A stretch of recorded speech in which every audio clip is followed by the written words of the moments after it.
앞에서 세상 종말 징조에 대해서 예언하신 예수님은 이제 제자들에게 종말에 있을 큰 환난에 대해서 말씀하고 있습니다. 14절 상반절을 보면 멸망에 가증한 것이 서지 못할 곳에 선 것을 보게 될 거다라고 말씀을 시작합니다. 이 병행 구절인 마태복음 24장 15절에서는 이 예언이 다니엘로부터 나왔고 또 서지 못할 곳은 거룩한 곳으로 표기를 하면서 즉 성전을 가리키고 있습니다. 예수님께서 인용한 이 다니엘의 예언은 다니엘 12장 11절 말씀입니다. 주전 168년 이 시리아의 왕인 이 안티오코스 에피파네스 4세가 유대에 대한 헬라의 정책을 좀 강화하기 위해서 유대를 침공합니다. 2만 2천 명의 군대를 파견하고 유대인들이 안식일에 싸우지 않는다는 점을 가지고 안식일에 예루살렘을 공격을 하죠. 당연히 예루살렘은 약탈을 당할 수밖에 없었고 많은 사람들의 희생을 받을 수밖에 없었습니다. 성전에 번제단을 헐었고 또한 그곳에 제우스 신상을 세웁니다. 부정한 짐승인 이 돼지를 제물로 바치고 사람들에게 먹게 하죠. 뿐만 아니라 토라를 불태우고 할례와 안식일을 금함으로써 이 다니엘이 말한 예언이 성취가 되었습니다. 예수님은 다니엘이 예언을 인용해서 상상을 초월한 환난을 겪게 될 걸 다시 한번 예언하시게 된 거죠. 예수님의 예언은 1차적으로 주후 70년 디도가 이끄는 로마 장군에 의해서 예루살렘 성전이 파괴된 사건과 연관이 있습니다. 하지만 이 예언이 그 사건을 염두에 두고 한 건 아니었어요. 궁극적으로 보면 예수님께서 이 땅에 재림하실 때 어떤 일이 일어나고 또한 어떻게 심판하실지에 대한 모습을 미리 말씀해 주신 겁니다. 예수님께서 큰 환난의 때에 도망하라고 한 권면의 대상은 바로 유대에 있는 자입니다. 예수님의 제자들뿐만 아니라 예루살렘은 물론 유대 전역의 모든 사람들에게 이 환난이 임하게 될 거라고 말씀하신 거죠. 그리고 이 유대에 있는 자들은 예루살렘을 떠나 산으로 도망가야 한다고 지금 권면하고 있습니다. 유대 산지에는 동굴들이 많습니다. 그래서 전쟁이나 어떤 그 재난 가운데에 위기 상황이 닥쳤을 때 적절하게 피할 수 있는 피난처들이 많았습니다. 예루살렘은 해발 800m에 위치한 곳으로 지리적으로 보면 거의 요새에 가까운 견고한 성입니다. 그래서 유대인들은 예루살렘을 안전한 피난처라고 늘 생각을 했지요. 그럼에도 불구하고 이러한 곳을 버리고 산으로 도망가라는 건 이제 예루살렘이 피난처로서의 기능은 다 끝났고 매우 급박한 상황이 닥치게 될 걸 말씀하고 있는 겁니다. 역사가 유세비우스에 의하면 주후 68년 이 로마 군대에 의해서 예루살렘이 공격받기 시작했는데 이 말씀을 기억한 그리스도인들은 그 요단 계곡의 펠라 지역으로 이동을 해서 주후 10년에 있었던 예루살렘의 멸망을 때에 그 참변을 막을 수 있었다고 기록을 하고 있습니다.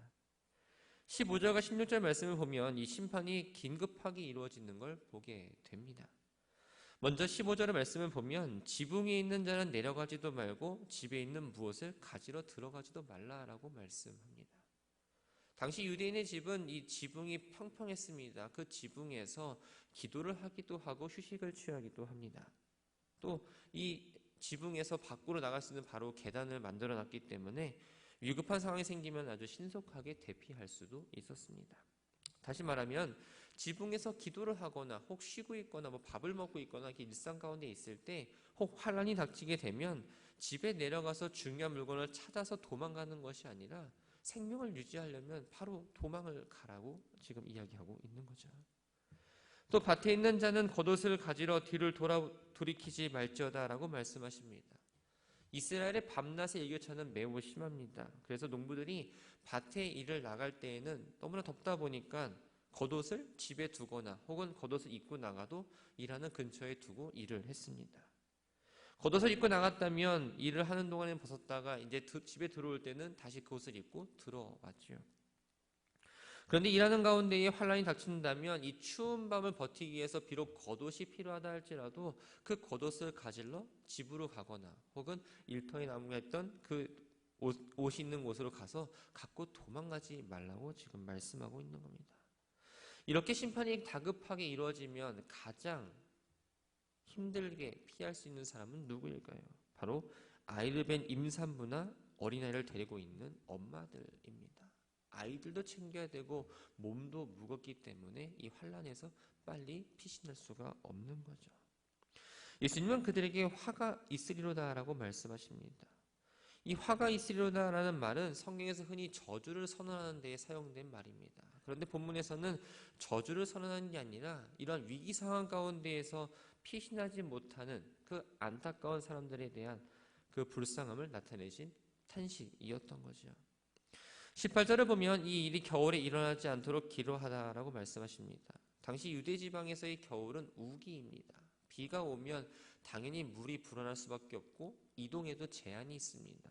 더군다나 양식을 구하기 어렵기 때문에 이 환란이 닥치게 되면 가장 어려운 시기를 보내야 했습니다. 병행 구절인 마태복음 24장 20절에는 겨울과 더불어서 안식이란 말이 추가되어 나옵니다. 마태복음은 유대인에 의해 쓰여진 성경입니다. 그래서 이 안식일을 추가해서 이야기를 했던 거죠. 안식일의 규례에 따르면 이 유대인들은 약 1.5km 이상 거리 이동이 제한이 되었습니다. 그리고 아무 일도 할 수 없었고 짐승을 부릴 수도 없었죠. 예수님은 환란이 없을 수는 없지만 그 환란의 때가 비교적 견디기 쉬운 때에 일어날 수 있도록 기도하라고 권면을 하셨던 겁니다. 19절을 보면 이 환란의 날이 얼마나 극심한지를 분명하게 보여주고 있습니다. 이러한 환란 때에 과연 살아남은 자가 있을까요? 20절을 보면 하나님께서 택하신 자들을 위하여 그날들을 감하셨느니라 라고 이야기하고 있습니다. 주 70년 로마의 디도가 이 예루살렘을 포위하고 공격할 때 5개월 정도만 공격을 했습니다. 그 이유는 이 플라비안 왕조라는 왕조를 세운다는 그 이유로 이 예루살렘에 있던 모든 군대들을 다시 로마로 철수했기 때문입니다. 즉 하나님께서 예루살렘에 택하신 자들을 살아남을 수 있도록 환란의 날을 이렇게 감해 주신 것처럼 마지막 대환란 속에서도 하나님은 자비를 베푸시고 하나님이 택하신 그 백성들을 구원하신다는 사실을 지금 분명하게 말씀하고 있는 거죠. 예수님은 환란의 날에 일어날 또 다른 일에 대해서 말씀하고 있습니다. 바로 거짓 그리스도와 거짓 선지자들의 등장입니다. 5절 말씀에서 미혹받지 않도록 주의하라라고 말씀하셨습니다. 비슷한 말씀을 한 번 더 하심으로써 이 환란의 시대에 그리스도의 재림에 대한 그 기대가 너무 큰 나머지 그리스도의 그 가짜 그리스도의 현혹된 것을 위험한 걸 알고 미리 이렇게 말씀하셨던 거죠. 그리스도의 재림은 이 땅에 예수님이 처음 오셨을 때에 어떤 시간과 공간의 제약을 받고 오신 게 아니라 시간과 공간을 뛰어서 넘어오십니다. 그렇기 때문에 그리스도가 어느 장소에 몇 시에 어디로 온다라는 이 구체적인 이야기를 한다면 바로 그것은 거짓이라는 겁니다. 예수님은 그리스도가 여기 있다 보라 저기 있다 하여도 믿지 말고 그들이 행하는 이적과 기사도 믿어서도 안 되고 그것의 마음을 빼앗겨서도 안 된다라고 말씀하십니다. 이적과 기사는 눈에 보이기 좋은 사람들의 관심을 끌기 아주 좋은 수단입니다. 이 좋은 수단을 사단이 이용하지 않을 리가 없지요. 그렇기 때문에 어떤 사람이 놀라운 행동을 하면서 어떤 행위를 하면서 스스로 내가 그리스도다 혹은 내가 하나님 보내신 사자라고 말하고 행동한다면 그것을 그대로 믿어서는 안 된다라는 말씀입니다. 이러한 상황이 발생했을 때에는 이 성경에 근거해서 그 사람이 그렇게 말을 하고 있는지 행동하고 있는지를 꼭 살펴봐야 합니다. 예수님은 이러한 상황이 벌어졌을 때 우리가 어떻게 행동해야 할지 어떻게 믿음을 보여야 할지를 알게 하시기 위해서 미리 말씀하셨다라고 이야기합니다. 24절부터 27절까지의 말씀을 보면 그리스도의 재림에 대해서 말씀하시는데 이때에 세 가지의 일이 일어납니다. 첫 번째는 해가 어두워지며 달이 빛을 내지 아니하며 별들이 하늘에서 떨어지며 하늘에 있는 권능들이 흔들린다라고 말씀합니다. 선지서에는 이러한 현상이 하나님이 임재할 때 또한 종말의 때가 이를 때에 일어날 거라고 이야기하고 있습니다. 해와 달과 별과 이 천체들이 각자의 자리에서 벗어나기는 좀 상상하기 어렵지만 그때는 바로 대변동의 원인이 하늘의 권능이 흔들렸다라고 지금 보고 있는 거죠. 두 번째는 인자가 구름을 타고 큰 권능과 영광으로 오신다입니다. 구름은 하나님의 영광과 권위 또한 영화로운 임재를 의미합니다. 다시 말하면 이 구름을 타고 온다는 말은 신적인 존재로 이 땅 가운데 다시 오신다는 의미입니다. 예수님이 재림은 예수님이 처음 오실 때에 양을 치던 목자들이나 동방박사나 이렇게 한정된 사람들만 보는 것이 아니라 모든 사람들이 볼 수 있도록 공개적으로 오신다는 걸 의미합니다. 세 번째는 자기가 택하신 자들을 땅 끝으로부터 하늘 끝까지 사방에서 모은다입니다. 마태의 경우에는 이 표현을 하늘 이 끝에서 저 끝까지라고 표현을 했습니다. 근데 마가는 이 로마 성도를 상대로 했던 복음서이기 때문에 이 구원이 이방인들까지 미친다는 사실을 이야기하기 위해서 땅이라는 표현을 사용을 했던 거죠. 사방에서라는 이 표현 역시 지구상의 모든 곳으로부터라는 의미가 있습니다. 즉 예수님께서 재림하실 때에 부르심의 대상은 어떤 특정한 지역, 특정한 사람이 아니라 모든 나라, 복을 받으린 모든 사람들에게 해당된다는 걸 이야기합니다. 28절부터 31절까지의 말씀을 보면 이 무화과 나무를 비유를 들어서 종말의 시기를 분별하는 지혜를 갖춰야 된다고 말씀합니다. 무화과 나무는 가을이면 잎이 떨어집니다. 또 봄에는 잎을 내기 시작합니다.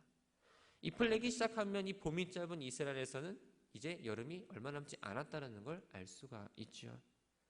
예수님은 이 무화과 나무의 변화에서 알 수 있듯이 미리 말씀하신 이 징조들을 보거든 주님의 재림과 또한 종말이 임하게 될 거라고 말씀하고 있습니다.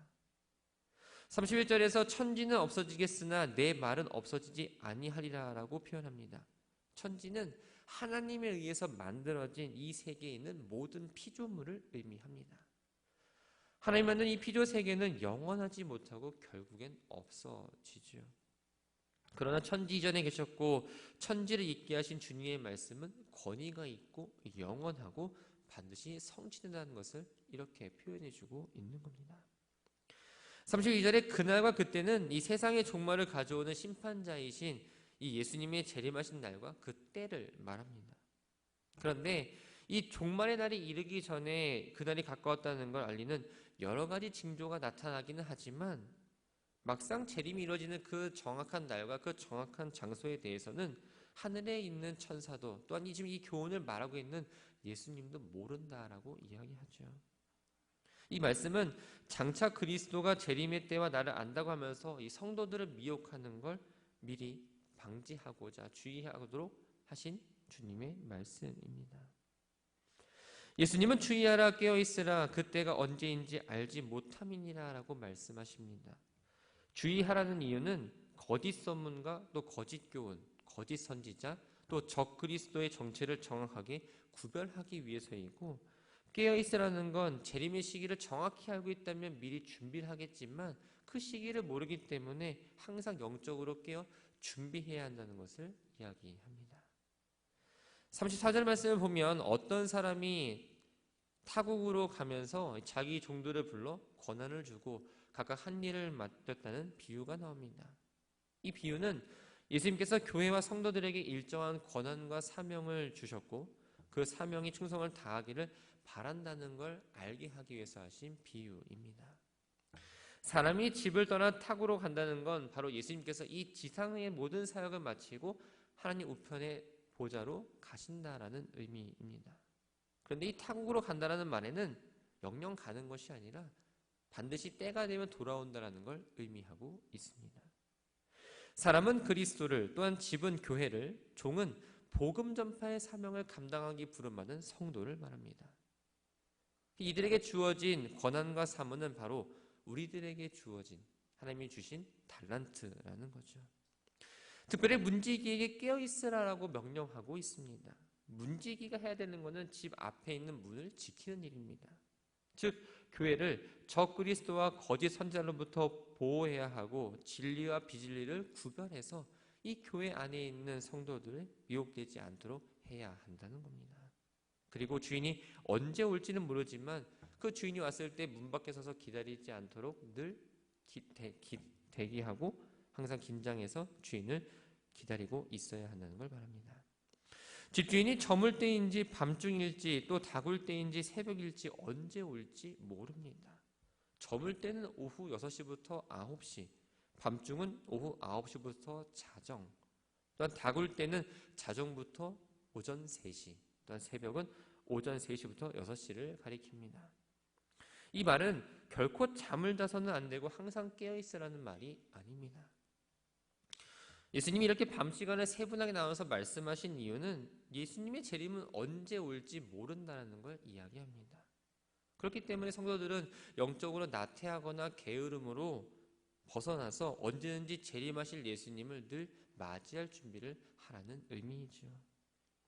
예수님은 마지막으로 깨어있으라라고 한 번 더 권면하고 있습니다. 이 말은 베드로와 야고보와 또한 요한과 안드레의 질문에 대한 대답입니다. 당시 자리를 같이 했던 제자들에게 주시는 교훈이지만 궁극적으로 보면 예수님의 재림과 종말을 두고 살아가는 우리들에게 주시는 하나님의 교훈이라는 거죠. 그렇기 때문에 우리는 늘 깨어 있어야 합니다. 말씀을 정리합니다. 우리는 주님이 언제 오시는가에 대해서 참 궁금해합니다. 그래서 많은 이단들이 주님이 오시는 정확한 그 시간을 알고 있다고 하면서 거짓말을 하고 사람들을 선동하고 또 유혹하고 때로는 사회적인 문제가 일어나기도 했습니다. 우리가 알아야 할 건 주님이 언제 오시는지 정확한 어느 때에 오시는지가 아니라 주님이 하신 말씀을 늘 기억하며 살아야 합니다. 왜냐하면 주님의 말씀은 어떠한 일이 일어난다 할지라도 결코 변하지 않기 때문입니다. 예수님은 주님의 말씀을 읽는 자와 듣는 자 그리고 말씀을 지키는 자가 복이 있다라고 말씀하셨습니다. 뿐만 아니라 주님이 하시는 말씀을 지키는 자라야 주님을 사랑하는 자이고 주님을 사랑하는 자에게는 나타내 보이시겠다고 말씀하십니다. 우리가 주님의 재림을 사모하고 있다면 늘 우리들의 삶 가운데 주님의 말씀을 지키고 항상 하나님과 동행하는 삶을 살아내야 합니다. 주님은 어떤 사람이 멀리 여행을 떠나면서 종들에게 권한을 주고 일을 맡기셨다고 말합니다. 우리들에게도 그 일을 맡기셨습니다. 주인이 집에 돌아올 때 가장 기대하고 있는 건 무엇일까요? 그것은 종들이 맡은 일을 충성을 다해서 지금 해내고 있느냐입니다.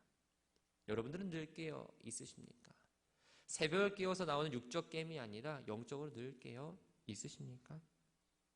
여러분들에게 맡겨진 사명을 일을 잘 감당하고 계십니까? 야고보서 4장 14절은 이렇게 얘기합니다. 내일 일을 너희가 알지 못하는도다. 오늘이 아니면 내일 하면 되지는 지극히 인간적인 생각입니다. 우리에게 맡겨진 일들이 있지요. 가정에서, 교회에서, 또 여러분들 일터 가운데에 맡겨진 일들이 있습니다. 오늘 못하면 내일 하면 되지. 내일은 기약된 시간이 아닙니다. 오늘 주어진 일들을 잘 감당하시고 그 일을 감당할 때에 그냥 일상의 일이 아니라 주님께서 나에게 주신 사명이다. 나에게 주신 역할이라고 기억한다면 우리들의 어떤 일을 감당할 때의 마음가짐도 분명 다를 줄 믿습니다. 바라기는 주의 날이 임박했다는 걸 늘 기억하시면서 믿음을 잃지 않고 살아가시기 바랍니다. 주님의 재림이 기쁨의 날 또한 승리의 날을 여길 수 있도록 날마다 주어진 시간 가운데에 잘 준비하며 복된 삶을 살아가는 우리 모두가 되기를 주님의 이름으로 축원합니다.